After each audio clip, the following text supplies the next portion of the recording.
Vous souvenez-vous de la polémique qui avait secoué le pays de Herve en mai passé?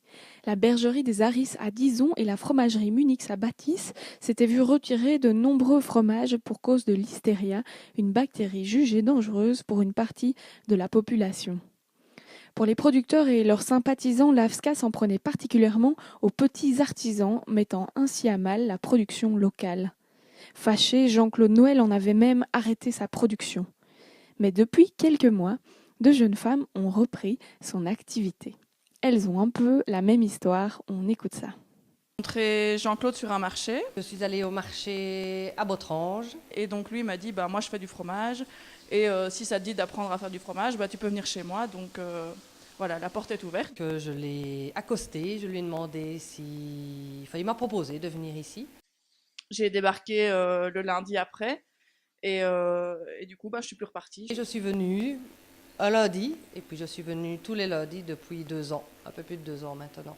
J'ai aimé venir ici, apprendre ses connaissances, transformer le lait en fromage. Je trouve que c'est vraiment quelque chose d'exceptionnel. Voilà, donc c'était une belle aventure qui commençait. Alors on travaille, donc c'est du fromage au lait cru, déjà de base, donc on ne pasteurise pas. On travaille sur du lait de brebis principalement, un petit peu de chèvre aussi. Et alors au niveau des fromages en eux-mêmes, on fait différentes sortes. Donc on fait du yaourt, on fait des fromages frais, on fait différents fromages à pâte pressée, donc on fait aussi de la tome, on fait du bénou. Bénou c'est un type pyrénées, donc c'est celui qui est là en dessous en train de presser. On fera aussi du bleu, mais voilà, ça on en a fabriqué déjà avec Jean-Claude il y a quelques temps d'ici. Mais ça, on a envie de relancer d'abord un peu la production et de se laisser un peu le temps pour vraiment mettre la recette au point.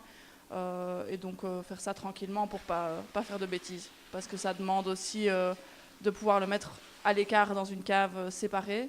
Donc il faut absolument pas que le bleu contamine le reste des fromages. Donc il faut être vraiment attentif au niveau de la fabrication. On ne peut pas fabriquer ça comme ça n'importe quand en même temps que les autres parce que sinon il risque d'avoir du bleu dans les autres fromages. Nous on travaille vraiment de façon artisanale, donc ce sera complètement différent si par exemple on va visiter une fromagerie plus industrielle. Nous, de façon très simple, en gros on met un ferment dans le lait, on chauffe le lait à différentes températures en fonction de la recette, ça dépend un petit peu. Pour certains fromages, il y a un brassage, donc ça veut dire en gros mélanger d'une certaine façon le fromage et le caillé, une fois que le caillé est pris. Donc voilà, nous on y va à la main, on fait ça avec les bras. Voilà, il y a des façons mécaniques de faire ça, mais bon, nous on fait vraiment à la main. Et puis après on moule, et puis après c'est l'égouttage.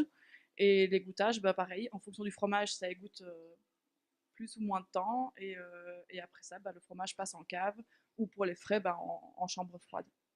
N'hésitez donc plus à prendre contact avec une des deux Delphines si vous voulez commander leur bon fromage et en même temps soutenir l'artisanat local.